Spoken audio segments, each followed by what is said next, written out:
think it's fair enough for me to throw him under the bus and say that he might actually well be in love with Faith. I think she is the other woman, which is a-okay. I would say that I related to Faith quite a lot as I got older. There were definitely parts in my life where her story felt incredibly relatable.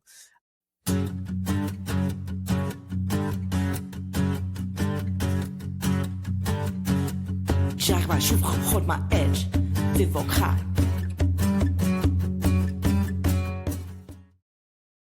Good evening, everyone. Welcome back to Ocast, your island gateway to all things geek. I'm Cal, and, well, welcome back. You can see the assembled gang here tonight, so I think you know what's going down. And I will immediately hand over to our Lady of Ceremonies tonight. Rhiannon, take it away. Hello. So it is absolutely lovely to see you all here this evening. You know what time it is? It is season 3 time. I'm going to jump straight right in and say hello to my co-hosts this evening. Would you all care to introduce yourselves? We have our watcher, Graeme. Hello. Hello, it's Graeme. I'm here again. Live from the library in Sunnydale. Absolutely. I was going to say, you've totally come dressed for the occasion. Yeah, there's no notes. Absolutely no notes, Graeme. You look amazing. And although we have lost her slightly to the next island along recently, we are absolutely delighted to see you back amongst us, Alena and Yanka, for tonight. How are we? Hello, I'm great. We're great, me and Anyanka. I'm just a bit disappointed that Graeme didn't take a book of Vampire and slammed it on the desk in front of us. Yes, Graeme. Next time you must do. There you go. There's some notes from improvement. Next time we expect better. But I'm already starting to think like Anya. Just like looking for the most efficient way to. Yeah. I'm surprised you didn't tell him like you needed more money. That's the only way that could have been more Anya coded. I love it. Amazing. But yeah, so as I said, we're gonna jump into season 3 tonight, which again, I'm so excited. I mean, I'm excited every time. There's not anything not to love about the buff, or is there? So I think we will start by doing our usual run through. Can we list and name our favourite episodes of season 3? Anyone want to take us off? What are our highlights? I think in the interests of fairness that you should get to go first this time. What, me? Yeah. Me? What because we're suspecting that you're the biggest fan of this season out of the 3 of us. Yes. Really? Interesting. I mean, to be fair, I think I just find it hard not to love it all, but I do have some standout favourites. I'm probably going to say that the thing that stands out to me about this season the most is the arrival of a gem. A new Slayer is in town and goes by the name of Faith. And I'm just excited to have her here in every episode that she touches, to be honest. And however, the one I'm going to go for is probably the one just before she gets here, I believe, which is Bad Candy. I love Bad Candy. I think it's a great episode. It is filled with... I love getting this little snapshot into Ripper. I feel like whilst we have not yet been blessed with a spin-off regarding, or a prequel regarding the antics of Rupert Giles, which if anyone out there is listening, please give it to us. I want nothing more than a Ripper prequel. And I love the fact that we get to see a bit of that. I love seeing more of Joyce actually as well. And generally I can't not mention Snyder, because Snyder gets some great moments in this, and I think it's just, honestly, as an all over, it's one of those episodes of Buffy that's really fun and I'm okay with it. Like, does it further the plot hugely? I mean, maybe parts of it does, and obviously Ethan Rayne comes back, and again, I've said in the last episode we did, actually, I think I like the fact that he's a bit of a recurring face of mischief. But yeah, what do you guys think? What would you pull out of Bad Candy? I had Bad Candy noted down as my favourite episode because I thought nobody else would have picked it. Mate, I'm sorry. But that's okay. Yeah, well, that's good. 2 for 2 on Bad Candy. We love it. Yes, there are other good ones. So why is it your favourite, Graeme? Why did you pick it? So again, but very similar reasons. It's the total subversion of particularly Snyder, who goes from the sort of previously discussed how much he actually hates kids to seeing him what he was like when he was young. Young Ripper is just a thing. Joyce going from being such almost a neurotic feral. mum. Yeah, she goes from being almost kind of neurotic at the start of the episode and the rest of the season, really, to just, feral's the right word for it. She's cutting and it's loose. just so much more character. I tell you, I want that jacket. I want that jacket show. I mean, I know they nick it out of the shop window, but I'm there like, you know what? She's got good taste. Good taste. Yeah. Well, Buffy had to get it from someone, right? Right, you are.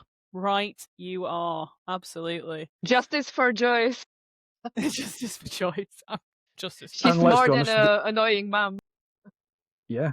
And let's be honest, we did all cheer a wee bit when Giles and Joyce hooked up. Yeah.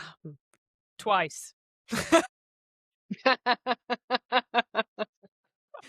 And even that, I think it's nice because it is definitely one of those like callback kind of episodes. For me, when I think of Buffy, Band Candy stands out. Like it's one of those ones where I always remember finding it a bit entertaining. And again, as Buffy, something that I've grown up with, the older you get, I think you kind of start relating to that a little bit more. And then you're like, I am no longer what one would describe as the kids. And yes, actually PM and shouting at parenting my children to not be running off and murdering vampires sounds like something I would probably say. So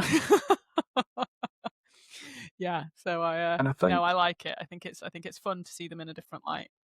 Is it Band Candy that they listen to Tales of Brave Ulysses, the Cream song as well?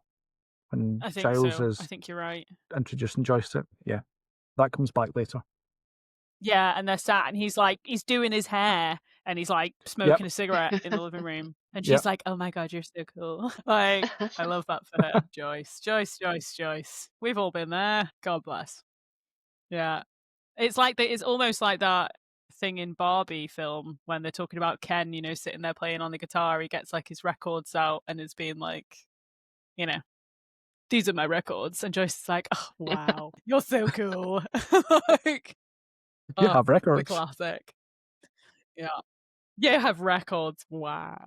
I love it. So what we saying, Alena and Yanka? What's our favourite? Well, obviously Anyanka would say probably The Wish. However, I'm noticing that I'm always, as my favorite, I'm always picking episodes where there's like a shadow side exploration. So it's and I'm going to start with saying that it's hard to pick the best one, and probably I would pick like at least 5. But I'm gonna go with Doppelgangland because we get to see dark side of Willow that we already saw earlier in the season, and there's some very important foreshadowing as well in that one. Yeah, I just also I have to say the first quarter of the season is quite hard for me to watch because of Willow's and Xander's whatever. So then when it's like finally over, when the pain ends. when it's finally over, and also like I didn't really actually like the Vampire Willow when it shows. It's in The Wish, right? Earlier in the season. Because I'm not really into this like insane maniac vampire, but cute persona. I have to say that I was quite into it, but maybe for different reasons. Well, we're gonna discuss. I think I might have the same reasons as you. Yeah, guilty as charged. Let's hear it. Yeah, I think that at the time when I started watching Buffy, I didn't quite realise that I also liked girls. And about 5 minutes into seeing Evil Willow, I went, oh. So I think that is real possible that was my sort of bisexual awakening alongside, the Mummy in general. But yeah, Dark Willow was a mood. She was a whole mood for me personally. But I understand what you mean, sort of like as that being almost like her juxtaposition, like her as a character, that's supposed to be like almost like her complete opposite, which in a way, or the way that it's presented in the timeline is that this is like the alternate universe and this is the alternative to you. You know what I mean? Yeah. And so, yeah, it's interesting that those are the kind of qualities that they honed in on her for being a vampire or for being Willow in this universe. And I can see why that might not be the vibe. But as you know, as she says, she's Well, what? Carry on. Well, no, I was just gonna say it makes sense. So, just to clarify, like it makes sense that she would be like that as a vampire. It's just okay. personally, yeah. It's just personally to me, it's like that's all like what I struggle with Willow altogether. This like adorable or adorkable, even like how she changes words to make them sound cuter. It's not at all the type of femininity I can relate to. Efficient violence. Fair enough. But yeah, Yes. like I said in the Doppelgangland, I actually like that character because I guess they're both there. So yeah. Excellent. So I guess that also kind of touches on some of the things that are our lesser, not as much of a favourite parts of the series as well. Graeme, do you have any that spring to mind? I'm going to go all in on the Zeppo because one Xander, bad enough. Two Xanders, what are you doing to us? It's the like, whole why episode. did you make us sit through that? Yeah, pretty much. It's just so frustrating. It doesn't add anything to the overall story. It's like a one-off episode again for that kind of the self-insert. The whole title of it's the play on the Marx Brothers and like the most superfluous of the Marx Brothers. That's what Xander is to the Scooby Gang. I just can't stand it.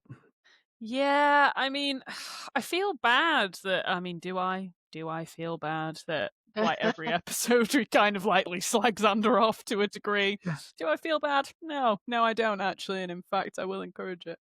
Yeah, and the whole hookup with Faith while we're there. I mean, just again, I understand. I understand, but at the same time, it is this whole insert situation every time. And I think the second your bubble is shattered and you realize that actually is what Joss has done, you're just like, yep, I can't actually cope, which is a shame because before I was aware of that bubble, I think I actually had more time for Xander as a character than I do now. Yeah. And it's like the second that becomes clear, I was just like, I now hate this and I hate everything about it. Yeah. I think even if after the hookup, if there'd been some sort of development for him as a character where he was maybe a little bit more secure in himself, then okay, fine, it serves a purpose. Yeah. But and just with where it's just that kind of like oh, it's me, and you're like, yes, I feel like I missed. Yeah, it's like okay, like, and it's like so you had consensual physical relationship with this person, and then that was it. Yeah. Right. Like I don't see why you were owed any more time from her. Confused. It was just, it kind of felt like I was meant to feel sorry for him and I did not. Owl, as usual. Yeah, I think there was like one moment in the entire season when I felt positive about Xander, which was when he agrees or when he shows up. Yeah, when I felt positive about him. When he shows up to the library and offering to help Buffy and Giles research what's going on with Angel, kind of like it's like the Christmassy episode, right? So Christmassy Xander was okay for me. But then in the moment when I thought, oh, he's so nice, I thought, no, he's doing for the first time like a normal, friendly thing. And that's why I think he's nice. Something that's not totally self-serving in every way. I'm going to say in that exact moment, he puts his own... Probably the one time where he does get over his own, what's the word, issues. And thinks about the greater good. Yeah. No, you're right.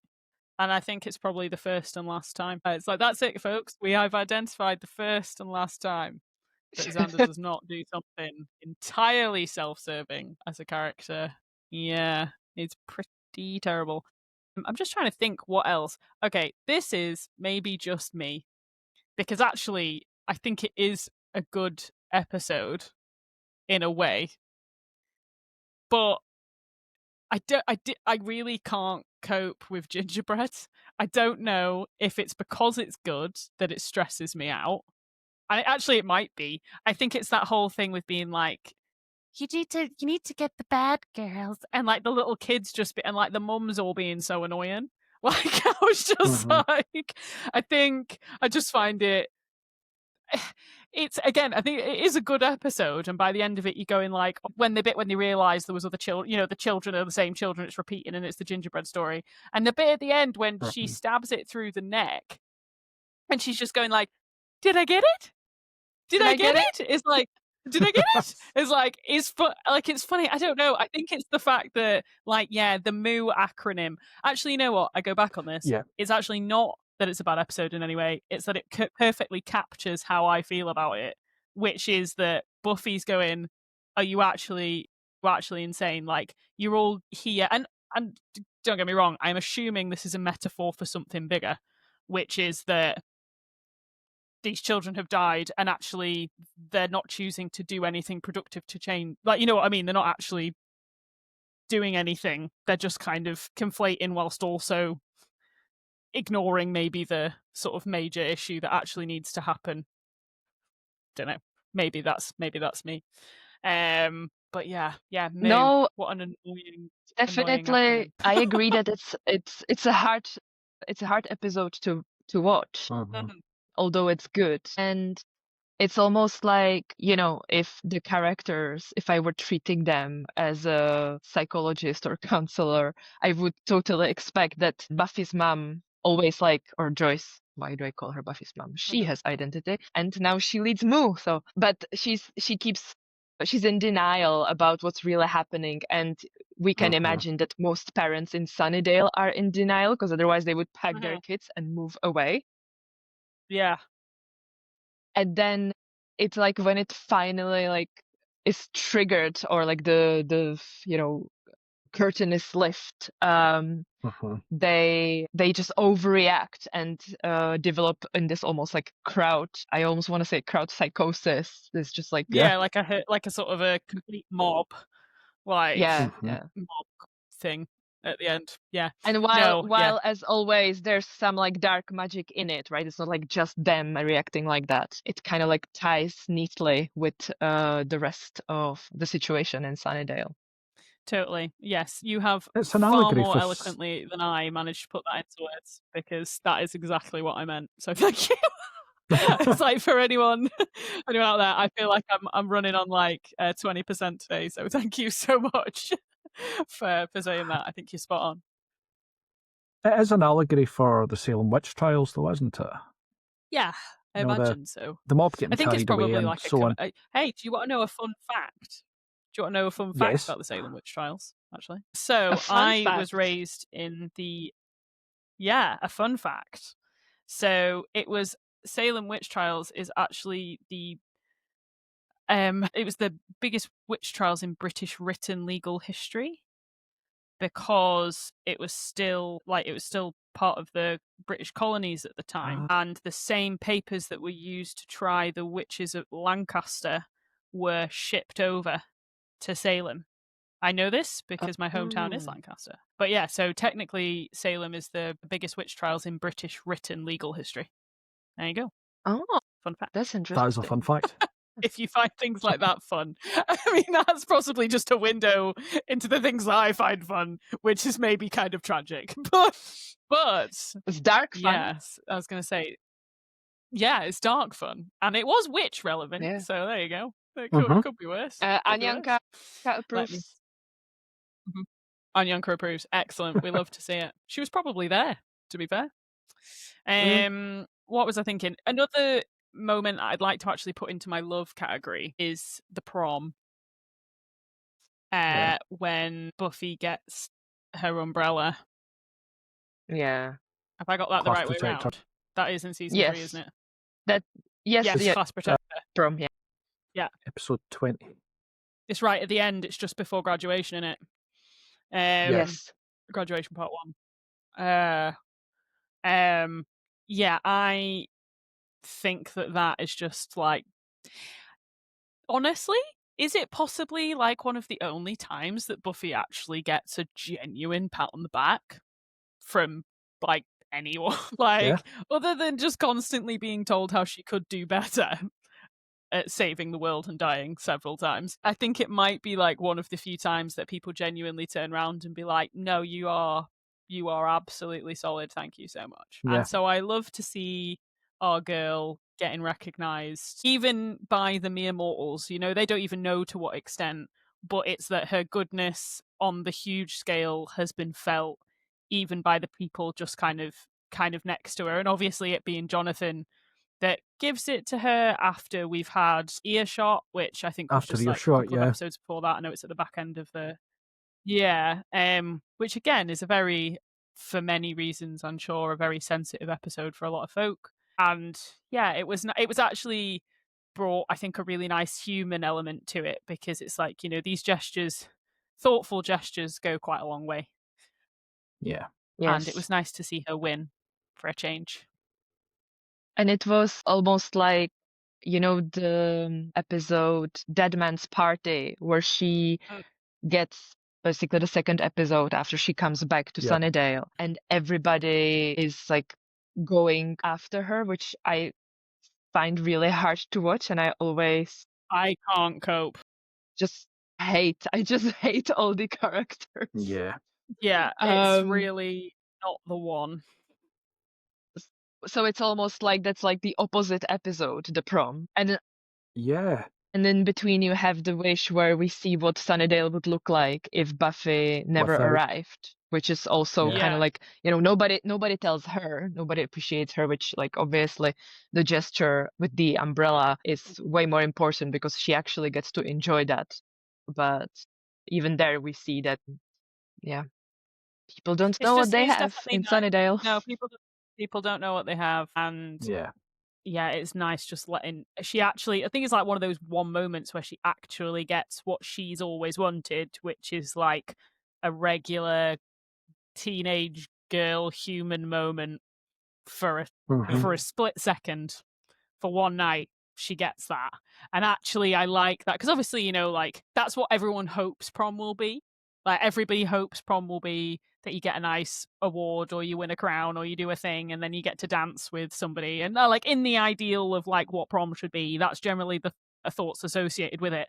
And it's just, I think it's nice that for once our girl gets it, and I like that. Yeah, I think especially given how the season started with Anne, where she's more or less makes the conscious choice to go back to that life. Because she could have stayed in LA, she could have stayed working was it Helen's Kitchen? But there's that moment where she fights the overseer and says, "I'm Buffy the Vampire Slayer." And, you know, she said the thing, first of all. She said the title. So, but it's that moment where she has almost came to terms with her identity in that way. That she got to pretend she was Anne for a little while, but she actually is Buffy. Mm-hmm. She is the buff. Lady Buff of Buffonia. No, there's a lot of, I think you're right, actually. This season has quite a lot of sort of identity. What would the world be if she wasn't there, or if the world was different? You know, like these kind of like slight alterations to the reality, where we almost get all of our what ifs answered in different ways. So like with the wish, with her being Anne, it's like you're kind of sitting in a daydreamy, oh, what if this had happened kind of motion, and we get a lot of that in season 3, and I kind of like it, because actually for them, they're at that kind of crucial point where they are graduating high school. They are saying, oh, what does the rest of my life look like? And, you know, Buffy with Faith's arrival as well, start, you know, obviously for a hot sec there, we think it might be another option where she can just be like, go and live her own life and do her own thing. And yeah, it's definitely interesting. And also, you know, to just touch back on Dead Man's Party, because it would be nothing without saying, do you like my mask? Isn't it pretty? it raises the dead, which I think is I dream and pray that he actually had like that was just added in, that he was just said that. Like I hope it wasn't scripted. And he was just like, "Oh my God, isn't it pretty? It raises the dead." Like, it's class. It's amazing. Americans. Yeah, Americans. Yeah, absolutely. Fantastic. So let me think. What else have we got? Oh, the introduction of probably my favourite villain ever. I think it would be fair to say that we do have some excellent villains in this season. What do we think, guys? The mayor. Well, I don't think you're talking about the mayor. No, I am talking about the mayor. I'm absolutely talking about the mayor. Oh, okay. Okay. I love the mayor. I love the mayor. Genuinely. Yep. I think he is hilarious. Yeah, well, I definitely like the mayor as the big bad of the season. I was just half expecting that you will say Faith, so that's why. But I almost... Oh, no, I am. I almost want to see a spin-off that would be the mayor and Glory in some like demon dimension, removed from Sunnydale, just exchanging their career stories. That would be fun. I would like to see the mayor and 100%. Snyder having an odd couple sort of set up at home. I am sad that we didn't get a little bit more of the mayor and Snyder. Like, I would have loved like just some awkward elevator chat.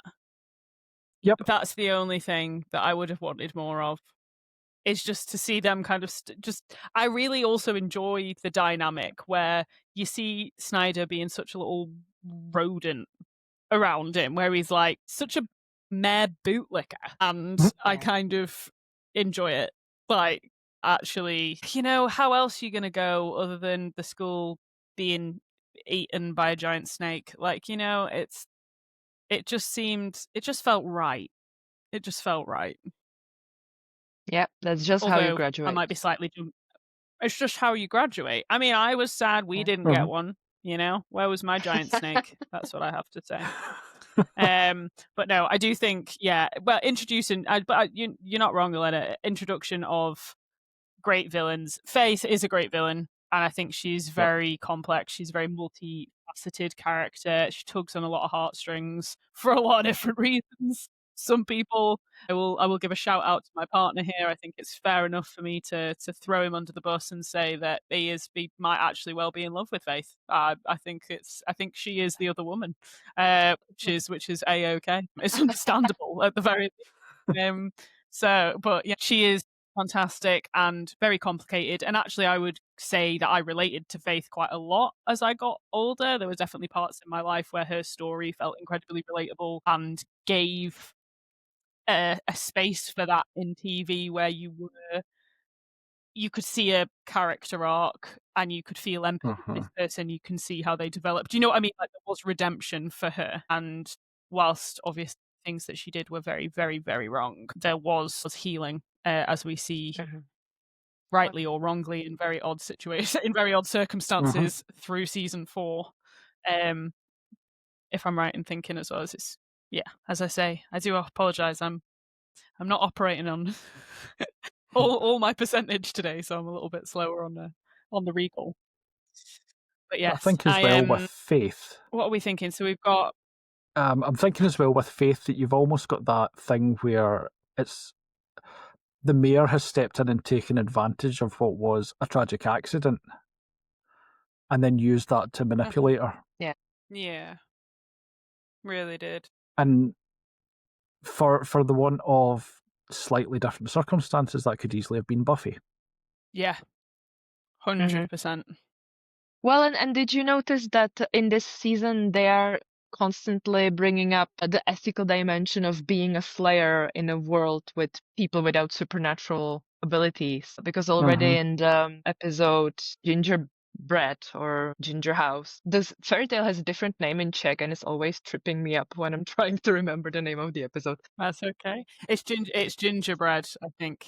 Yes, thank you. That's where Buffy at first, when she's under this, like, I'm guessing, like, spell of this demon, she's talking about if human did this, she basically contemplates killing people and like avenging crime that should be dealt with a legal system rather than a slayer. It's the topics are already like there and starts popping up. Like, is the slayer entitled to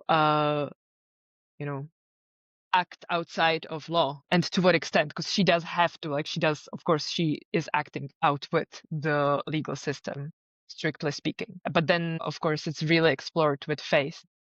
Yeah, I think she kind of gives maybe the audience the space to do that as well, because I think if we explored all of those themes with Buffy would become that slightly less than perfect in a way that might be difficult for part of the do you know what I mean? Like, as a fan base, the people that are gonna find a comfort in Faith's character are gonna do that. And actually I think that does need to be separate from Buffy, or else that's almost like, don't get me wrong, whilst it would be phenomenal to see someone portray all of those flaws and all of those character parts, actually that would have been a huge job for Sarah Michelle Gellar to do. Do you know what I mean? And to do consistently throughout for the rest of the seasons.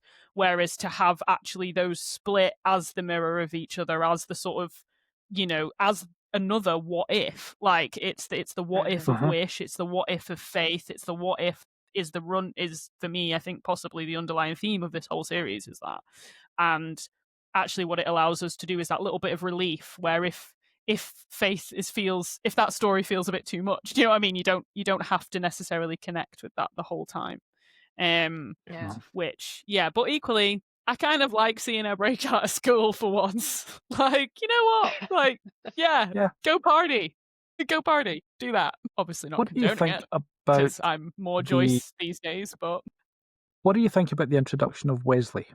I find it weird forever that he dates Cordy, and I will never move off that hill. Yeah. Yeah, What do I he's think of actually Wesley? If he hadn't dated Cordelia. Yeah, I was gonna say he's actually quite ethically not great. I don't want to say ambiguous because that sounds too sophisticated for him.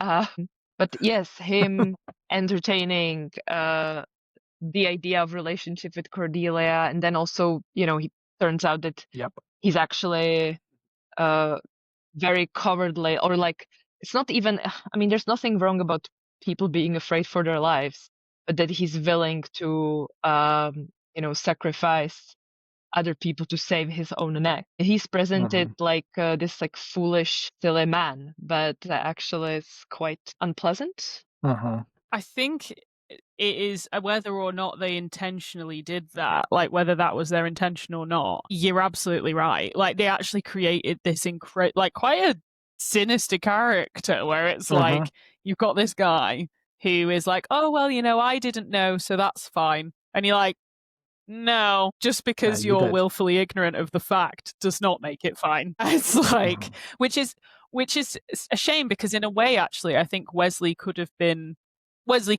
more. And I think that maybe, there's elements of that we see develop in Angel at a later time. Like, but obviously we don't see that in this series. And if this is all you ever see of him, that's all you're ever going to think. And even when I was younger, I have to say that when Wesley was hitting on Cordy, I was like, no, that's not okay. This doesn't sit with me. And I'm like, no, Joss, you sneaky dog, have you put yourself in there again? Have you done it again? I'm like, interesting. I'm like, have you done it again, Joss? Because this feels a little bit like, what would you do if you had in fact been Xander but a teacher? Like, it's just, Now, I was gonna say, those are the moments when Spike talking about dragging Drusilla back and torturing her until she loves him makes you feel like, oh, that's nice. That's wholesome. What's wrong with a bit of good old-fashioned, wholesome torturing Drusilla conversation? I mean, Drew would probably love that. In his defense, he's probably being really thoughtful. She is. And I've just got to say, on the Drew. Wesley thing, this is a memory I had which is one of the times Giles acted completely out of character, where he encourages Wesley to go after Cordelia, Yes. basically saying, "She's 18, bruv, away you go." Acting like that is just so non-Giles. You think he would be protective being in school with Buffy and Cordy. He would actually be a bit more, he wouldn't just go to, away you go, mate, aye, naked wink wink, kind of, almost he did. That was the prom, wasn't it? Yeah. Because And like, it is, it's if just- that'd been Wesley going after Buffy, you can bet your ass Giles wouldn't have encouraged it. It's, yeah. Which Yeah, as reveals that it always. was not intentional, like it wasn't intentionally showed as like a wrong thing. It's just kind of Yeah. sneaked in there from someone's subconscious. I wonder whose, we all say together. Yeah, it's difficult because actually there was a way that could have been presented. You know, these children are going through incredibly adult themes, incredibly adult relationship, adult situations. Okay, the adults in their life might not know about it, but that's how the show is presented. And what we could have done is actually had an insightful conversation with regards to this like older guy being like, "Hi Cordelia, you appear to be having adult conversations. I would like to have an adult relationship with you." And for someone to turn around and go, "Give them the childhood we could afford them. We can't necessarily, you know, protect them from the world, but we can protect them from you." And where was that?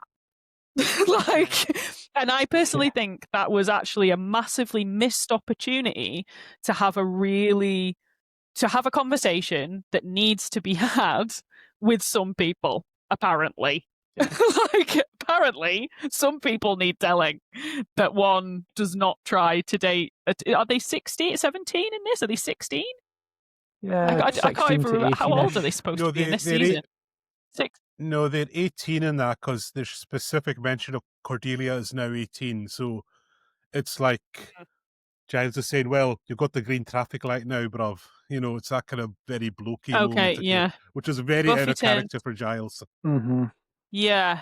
So it's in Helpless. Oh yes, of course, because it's Buffy's 18th in Helpless, isn't it? Yeah. But still, you just go like, okay, yeah, I know that literally. I don't know. That's what I mean. I apologise, all OCAS listeners. I'm not quite here today. I've got one foot in the alternate realm with Evil Willow. That's my excuse. I wish, I think that, but it's still a conversation that could have been had. It's like, yes, she's just turned 18, but good Lord, take a minute, please. Yeah, I think as Still well, could have like been Cal had. says, it being out of character for Giles is brought even more into focus when you think about Helpless, because in Helpless, Giles goes against his so-called duty to do what's right by Buffy and to do what's right by that paternal relationship that he has with that child. Well, 18-year-old, still a child. And it's just, it's so out of character. On a lighter note regarding Helpless. It's interesting. Go on. Did you spot who played Kralik? It's Jeff Kober, who we later see as Rack. No way. There you go. I hadn't realised that. I saw him in something recently though, and the whole time literally came on screen for like 2 seconds, and I was like, "Whoop whoop whoop whoop whoop whoop." Like, that's Rack. I'm gonna have to remember what it was. I'll ask my partner next time, because it was something recently, and I spotted him. But yeah, no, just briefly swinging back to Helpless actually, because I think I actually mentally blocked that out of my mind because it's so deeply traumatic. Yeah. I mean, this is the thing, right? We all start talking about the series, and I'm like, oh my goodness, it's the best thing that's ever happened to TV. And then we we break the series down, and then I get sad. Why does this always happen? No, because actually there were all these things that were really awful. But is that not in keeping with the show to some extent as well? I mean, yes, I think you're right. We want to come at it with it being this pure perfect thing. But when we actually look at it, just like what happens in the show, everything has its flaws. Every character has their flaws. Everyone at some point does something that's so out of the character that they had built up till that point, then I think that there's something very honest about that, actually. And that we're able to sit however many years later and say, look, despite all these flaws, we still love this show. We acknowledge the flaws, and we will absolutely call out where there's things that need to be called out. But if we're doing checks and balances overall, I think there's more positive things that come out of the show than negatives. But that's not diminishing the negatives and not ignoring them. I think as well, like, for example, with Helpless, like, Giles acknowledging by the end of it that just because it's the done thing, it shouldn't be the thing that he, you know what I mean, he shouldn't have done it. Again, is actually a conversation probably quite a lot of people need to hear. That, like, just because something is what you do, as in his instance, like a parent figure or somebody, like, just because that's what everybody does, doesn't necessarily mean what you should be doing that as well.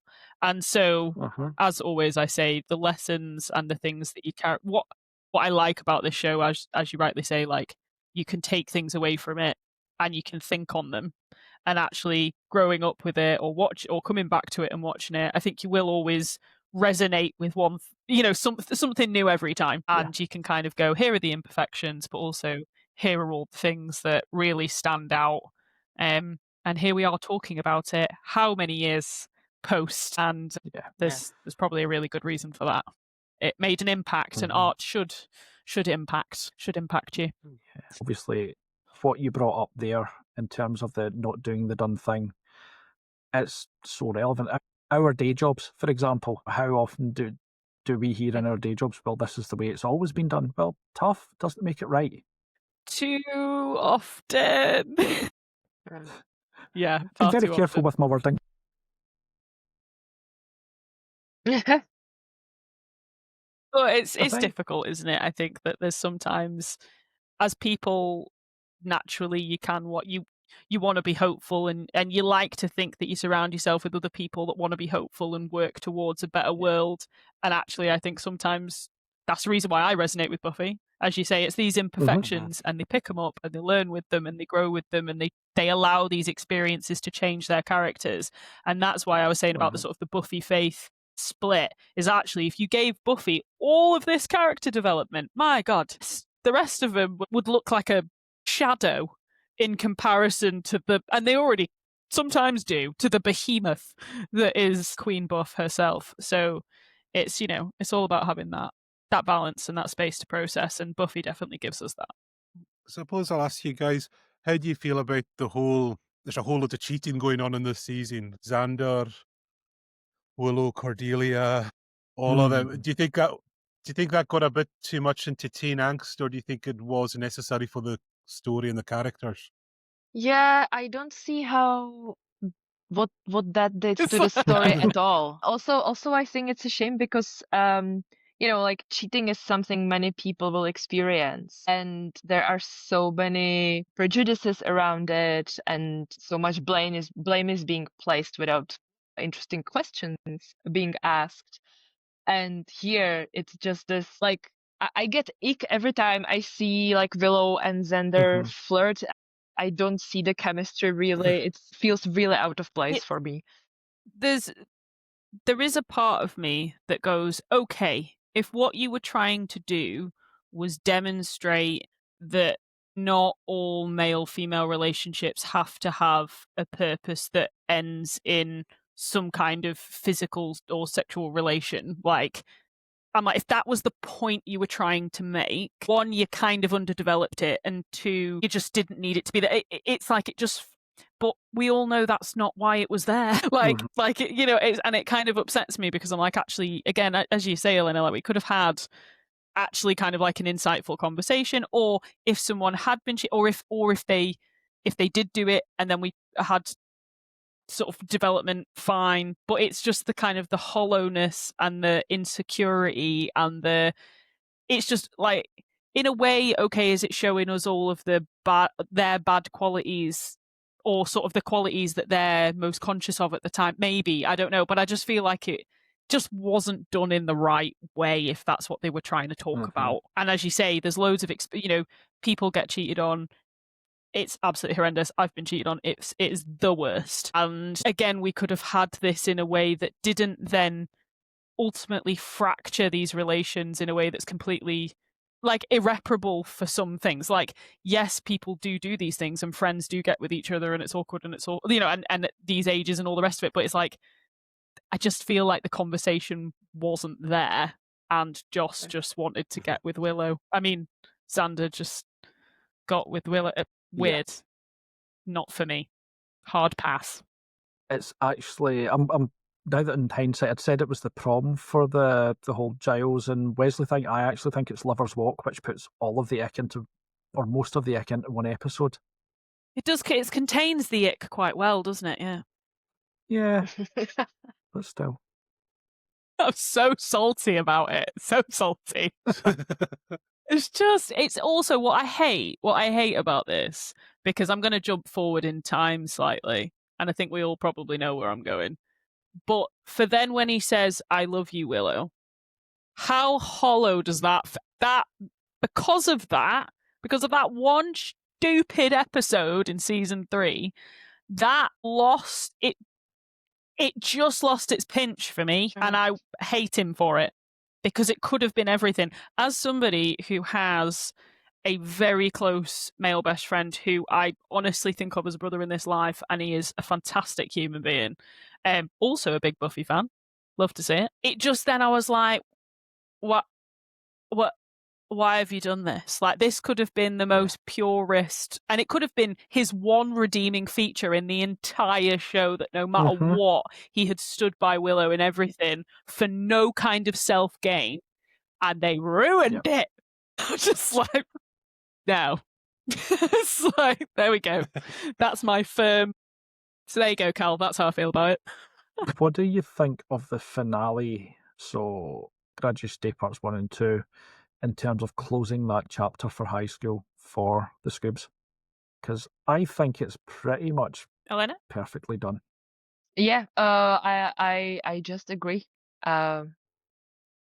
It's I actually, when I was rewatching the season, I realized, I have such a clear memory of the 2 last episodes, whereas the rest, as soon as I saw it, I was like, oh yeah, this and this, but it just totally blanked, and it feels like, the way Buffy's and Faith's relationship is like culminating, and yes, this feeling of like we survived high school is just very much there. So I agree. Yes. I think there's an element of foreshadowing of the end of the series entirely with this episode as well. Because if you think about how she rallies the entire class, she makes the Slayer army and arms them all and gives them the tools to fight back against the evil. Do we think that was a conscious foreshadowing? I mean, the showdown did go out of ideas? Or a happy accident. Yeah. Honestly, I think maybe a little bit of both. I think take advantage of the fact that was the way that it was. Do you know what I mean? I wouldn't mind either way, if it was a foreshadowing or if it was just simply the fact they went, what would be really nice if Buffy actually got to save them all. Like, it's kind of, she's righting a wrong in a way. And also, I don't know about anyone else, but it was so satisfying to go back to Sunnydale High, like right at the end, where you just go.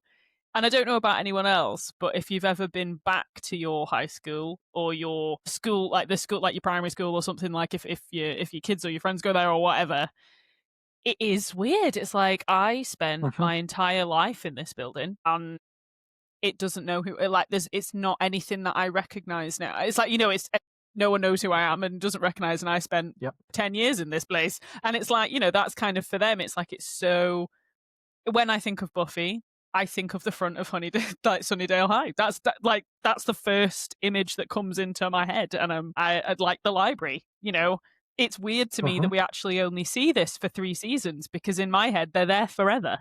Like, that's where they are. So no, I think, to answer your first question, I think it was perfect. I think there's nothing more I could have wanted from them finishing high school. Blow it up on the way out. Too right. Giant snake, job done. And also, yeah, just being able to have that bookend at the end of season 7 is satisfying, I think. Definitely. And it's true that the building is almost like another character in the show, and it feels right that it ceases to exist when they leave it. Like, it just wouldn't be okay for it to be there whilst they're at the prestigious Sunnydale University or whatever. Yeah. I don't really remember anything about the college, uni, have to say. I wouldn't even know where to begin on campus, whereas I reckon I could get around Sunnydale High with reasonable confidence. I could find the music room. That would be fine. As long as I didn't get, absolutely murdered by a flautist on the way out. Why does she not come back? That's my ending comment. Why does she not come back? That would have been great. So we haven't yet placed the season on our chart of best to the least best. That is, I think I might actually have to take a second to think about this one, because I came in with such gusto, and now I am walking into the smoke and shadows like Angel on his way to LA. Basically, speaking to us as beating you down. Yeah, but it's also like, to be fair, actually, on my comment on that, also to end on the graduation day thing, Angel slinking off into the shadows, also the correct way for him to leave. I was okay with that. I thought that was right. Sure. I thought it felt it actually felt it right in the feels, gotta say. As much as, we see the comparison between Wesley and Cordelia's relationship, and then you see, like, he's like 200 million years old and Buffy's 16. Like, I'm guessing there's parallels we could have talked about there too, but at the same time, him slinking off into the shadows to LA felt right. Having said to He left her the way he entered that the show, really. you have to be a child. Yeah. Yeah. Okay, right. I'm gonna zone in and find where I place it. Who wants to go first? I'll go first. Graeme, do you have a definitive rating? I would put this probably third in my season ranking. Have we done this the same every week? No, because you liked season 1 a whole lot more than I did. Oh yeah, no, I did. No, that's fair. I did like season 1. But then we took you down from your season 1 high. Yes. I need to be contained. It's a recurring theme. I know. It's a recurring theme. Let's just tear down Rhiannon's enthusiasm. I think if you can. No, I think that, to be honest, I think my problem is I either have love or not love. That's the simple. It's like seasons that I don't love as much as I love all of these. Like that's my two categories. But no, I think you might be right. In my head, I'm feeling third. Yes, we do. Oh my god. Oh no. I would have let you in already. Gosha has been watching that, and she had to stop a few times through season 4, so she hated it. She was really It's okay, Gosha. She started to hate We're Buffy. with you on that. Yeah. If she wants to, Oh, I think she's got an essay written for you. She's got a whole thesis on well, you know what? 4. At some point, we should totally go through Gosha's essay. Could we go through her essay for season 4? That would be great, because I don't I'll get on to her to write. Because otherwise, I'm just going to be I crying could even be really for an mean hour. and just tell her. I could tell her to write it in Polish as well to even torture these words. Otherwise, if us three are sat here talking about season 4 for an hour, I think we're gonna it's gonna be difficult to say good things. I think I don't want it to just sound like we're having a massive bitch fest about season 4. But everybody loves that'll a be good another bitch fest. Yeah, it's true. We're nerds on the internet. It's our job. It's our birthright. Like, we put in the man out, or we put in the Slayer hours into being able to criticize this. Yeah, no, I think that I'm going to have to put it on the scale, season 4, but I'm going to put season 3 At third, I think you're right. I think it's third. Because I love the mayor. Alena? And actually, there are some great little what ifs. Yes. I'm putting it after season 2, but before season 1, and I'll see how it moves towards the How end it comes together. of the Buffy, the Slayer of I think we can Vampires. allow for I think we can all allow for some organic shifting here. I think this as well because it's amazing and actually genuinely huge thank you as always, guys, because like getting to sit and talk about this with people who love this topic as much as I do is just a pure delight, and it actually does really make you think about it. You've got to kind of back yourself when you're saying I think this and why, and hearing your thoughts on it is just always a pleasure.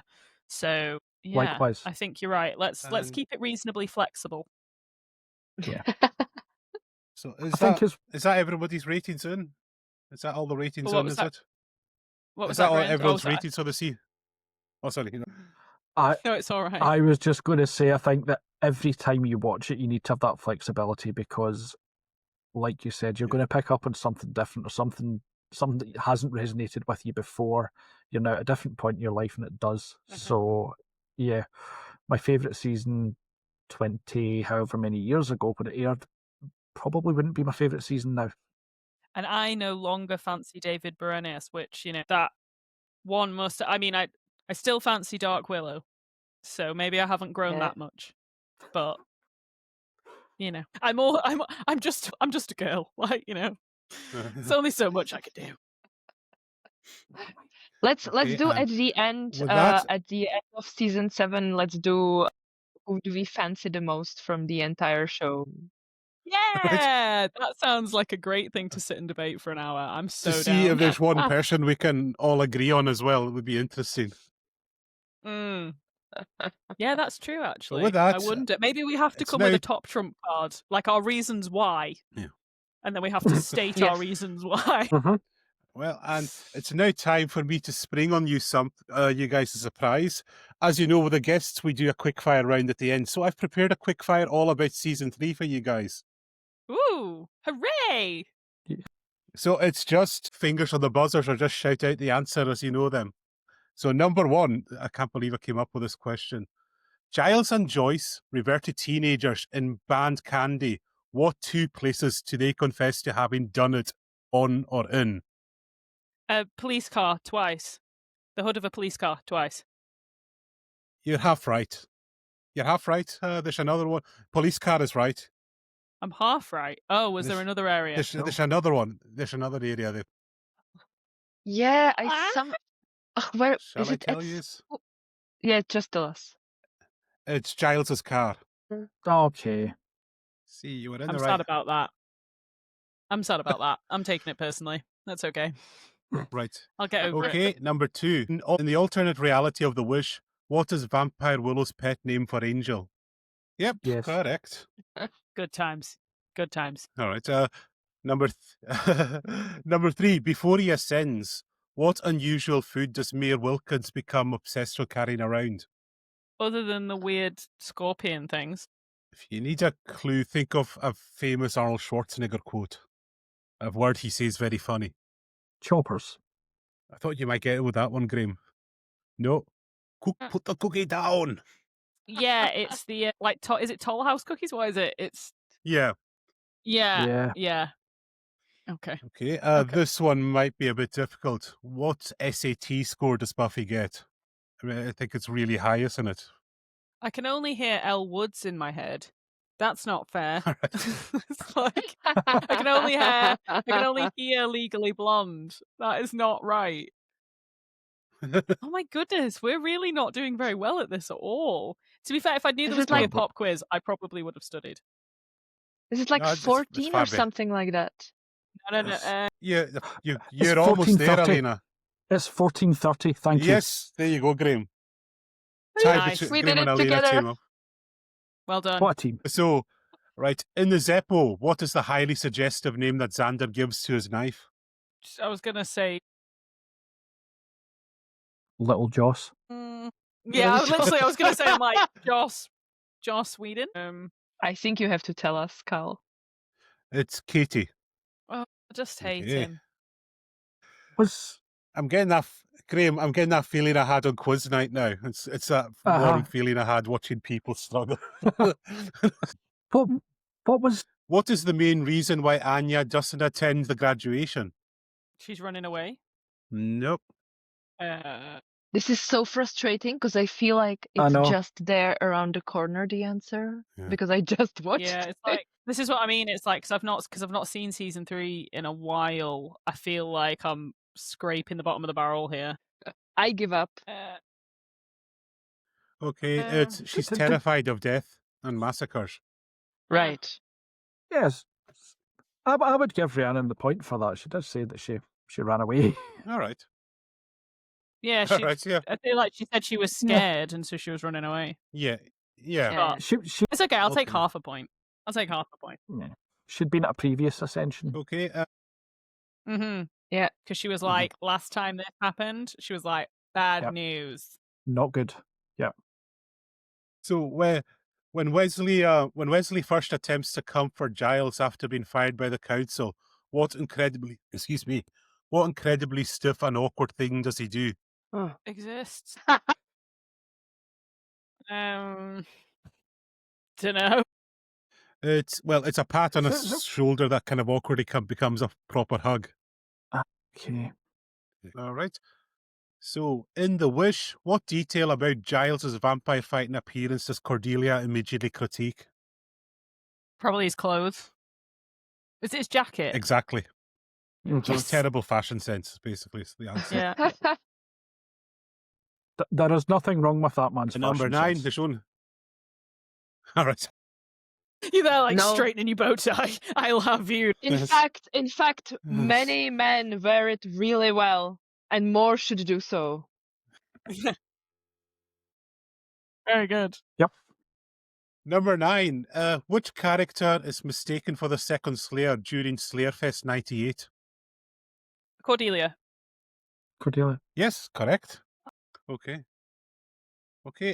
When Willow briefly turns evil Vampire Willow into a good girl in Doppelganger Land, what does Vampire Willow try to organize? Oh, that's a really long question. So I'm so sorry. Would you mind saying that again? I think I kind of missed part of it. When evil Willow is turned into a good girl, what does the Vampire Willow try to organize? Like a sleepover? Don't know.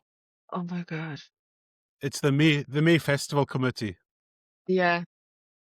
No. Okay. That honestly doesn't even ring a bell. I think I was too distracted. No. To be fair, this season feels like 3 seasons together somehow to me. Yeah. Because, she's evil and skanky and kind of gay. That is all I remember. and that she's bored now. Oh, well, there you go. So, yeah, I think I've tortured you quite a bit there with that. You can tell I write the annual quiz, Graeme, I just can't feel you? sad. I feel sad because I wish I'd had a pop quiz for like season 1 and 2. I feel like I would have done better at season 2 than I have at season 3. Yeah. It's just since I've started doing this for a regular guest, I thought I might as well do it with you guys as well. So to prepare for the next season. Yeah, I will. Mm-hmm. My God, I will. No, because that means I have to watch season 4. That means I have to watch season 4 and we're going to have to take notes on season 4 in detail. No. But maybe that's a good thing because then we will be able to put together the good stuff, just sift through the bad and find a few gems. This is literally it. I am one or the other.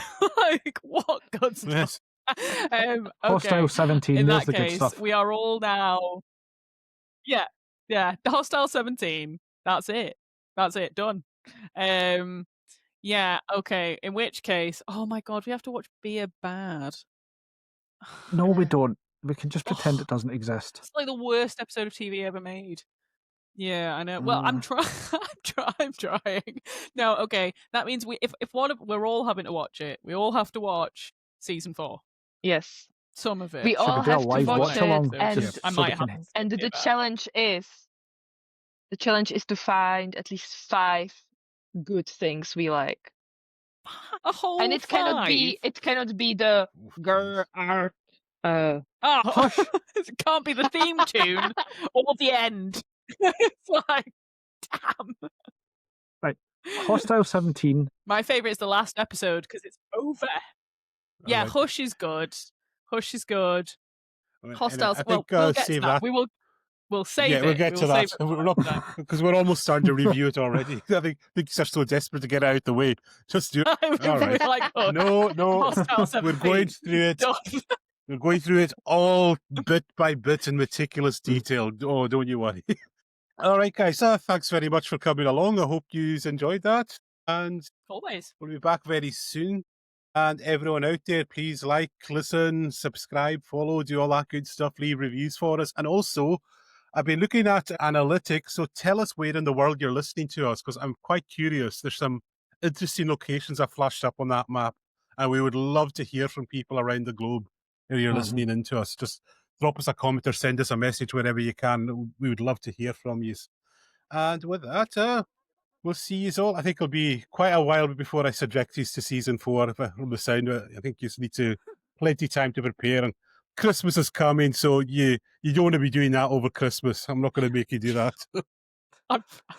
I point blank Thank you. refuse. And I think it's got to be noted. Let's start depressing January with it. Yes, Yeah. and it's January blues. And I've got to point this out, Alena. When we spoke to Jeff Pruitt about the stunts, he never mentioned season 4 once. He mentioned plenty of stuff about the other season. He didn't really talk, and I think that was the last season he was on the show.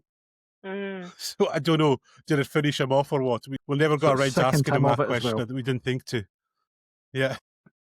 He actually just forgot it happened because he had to live it in real time.